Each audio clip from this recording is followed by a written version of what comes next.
Okay, so was not expecting to get cut off in the last video, but I am having storage space issues on my phone. So hopefully I'll find a way to figure that out. But I'm gonna jump back in part two of Genesis chapter 6. And I want to look at. Oh, first of all, let me try to finish my thought that I had in the last video. I had shared a song with you guys. Um, I believe it is called Sparrows. Yeah, Sparrows, and it's by Corey Asbury. Um, I think it is super important what we listen to. Music can speak blessings over us or curses, honestly. I say be picky and choosy about what you listen to. But I wanted to share that as a reminder that God's our provider. Okay, we're not our providers. God's our provider. And He is trying to teach us to be content with what He's given us. And we still have this fleshly desire to go and seek out more, more. But we can look back at King Solomon, David's son, and he says that he had it all. He did it all. And he found no satisfaction in it. Found none. So it's because we aren't made to find satisfaction in those things. We're told we will. We're told heavily that we will find satisfaction in those things. Completeness and wholeness and all these things. Happiness. Happiness. Man, you guys, I used to be like on a mission for happiness. I used to say, all I want is to be happy. Happiness is something you feel in the moment based on the situation you're in. Happiness is fleeting. So you could have an amazing day at work and be happy and then get home to a mess and it will rob you of that happiness. So what we should actually be seeking is joy, the joy of the Lord, because joy is what we carry in any situation. It doesn't matter what the situation looks like. It's not supposed to be able to shake our joy. Okay, so that's what we really should be seeking out. But anyways, I don't know if you guys can access it or not on my YouTube, but I do have a album filled of music for it's just uplifting songs for the spirit, I think is what it's called. You guys are welcome to that. But I'll probably share some songs as we go throughout our study. So I want to look at chapter 6, verse 9. I'm going to try to go quick because I don't know how long I'm going to have before I get cut off. Verse 9, it says, "These are the generations of Noah. Noah was a righteous man. He was perfect in his generations. Noah walked with God."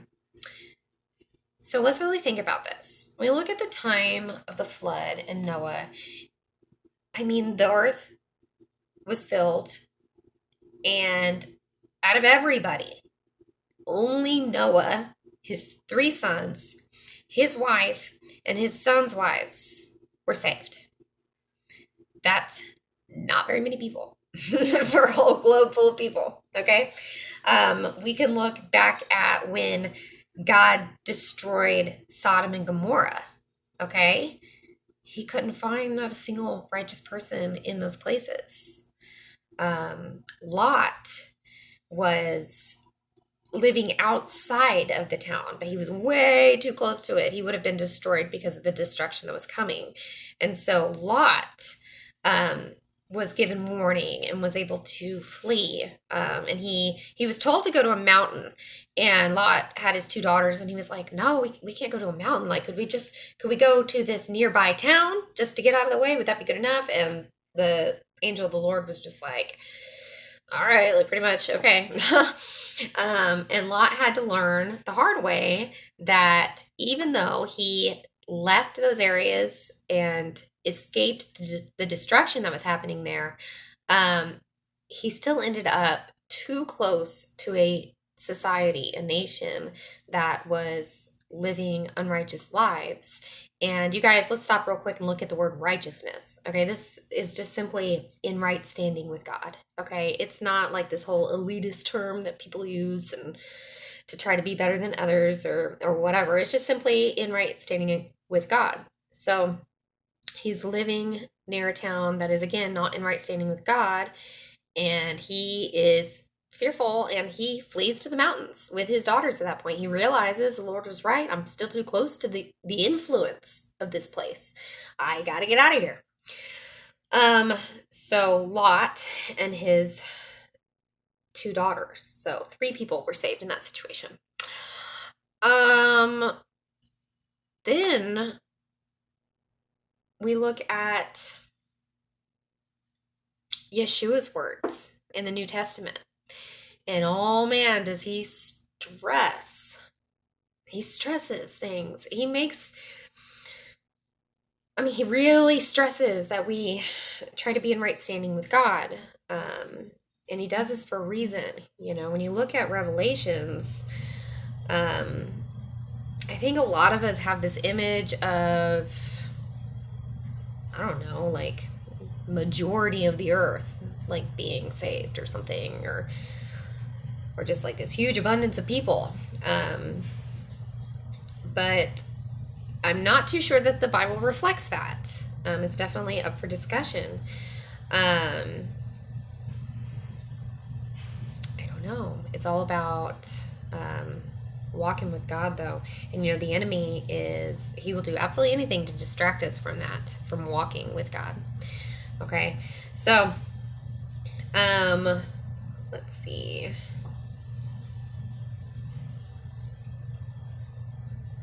See if there's anything else I want to cover before we jump off of here and wrap up this chapter.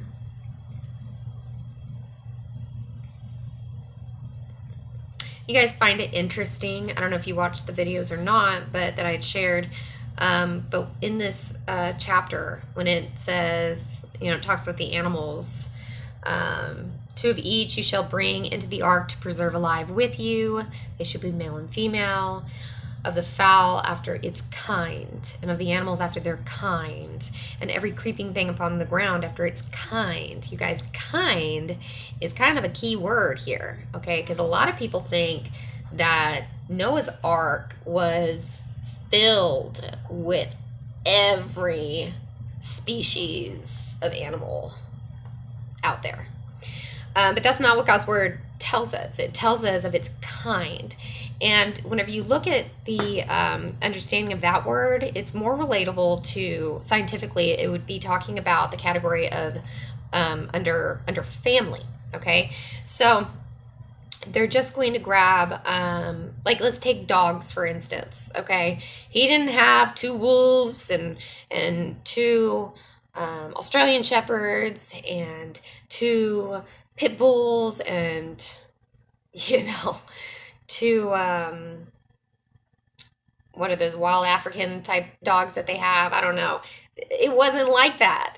He had 2 of that kind come. So maybe it was 2 wolves. Maybe it was 2 what we would consider to be a domestic type of dog. Like, we don't know that. We just know that it was 2 of its kind. Okay? Whenever you look at it from this perspective, it really kind of narrows down on how many species were actually taken upon the ark. So from there, those kinds, they've got, and that's why I really would like you guys to watch that breakdown, because I'm not going to explain this as well as they do. But when you look at DNA and genetics, and you look at how, these 2 animals of this one kind had DNA stored up of just so much DNA. And so as they continue to breed, everything just kind of expanded from there, I guess. So, that's a really interesting thing to look at. And I also want you guys to keep in mind with this chapter here, the Bible says that the last days will be like the times of Noah, okay? And a lot of people only think about the fact that, back in that day, people were wicked, they were unrighteous, they, did all these sinful things.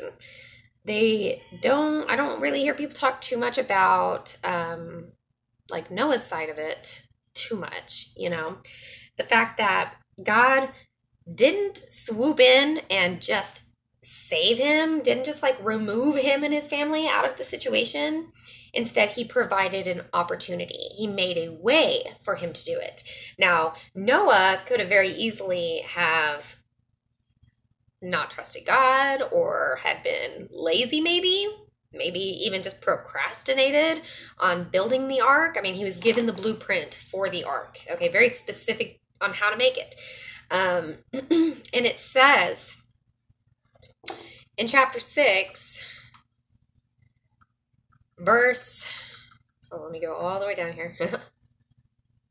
Verse 22, and Noah did according to all that God had commanded him, so he did.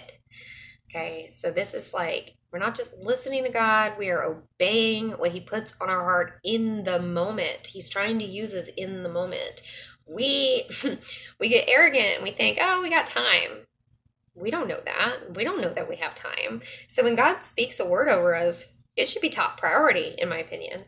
But, and because I mean, if it hadn't have been top priority for Noah, how would this story have ended? Again, look at Lot. He was told to leave. He wasn't taken and put somewhere safe. He was told what to do. He was given an instruction, and he could follow it or not. And thank goodness he chose to follow it. But how many of us find ourselves in a very destructive situation, and God is speaking over us, and we do hear that voice. We hear that this is not a good situation, and this is not meant for us. This is not God's will over my life.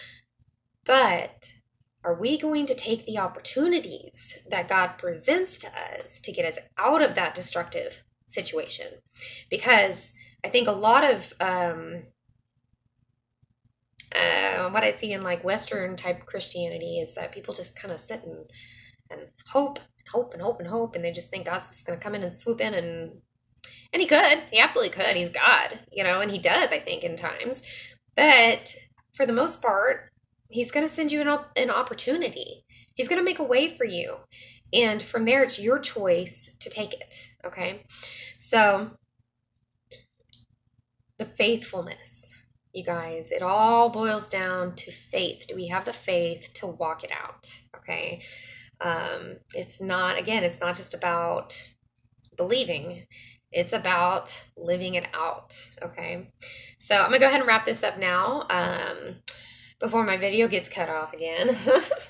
But if you guys have anything to add from this chapter, anything that God might have spoke to you about over this chapter, please share it. I don't have my comment section turned on YouTube for my own personal reasons. But the messenger group chat that we've got going for the study, please feel free to post in it all you want. And next time we will jump into studying Genesis chapter 7. So see y'all there.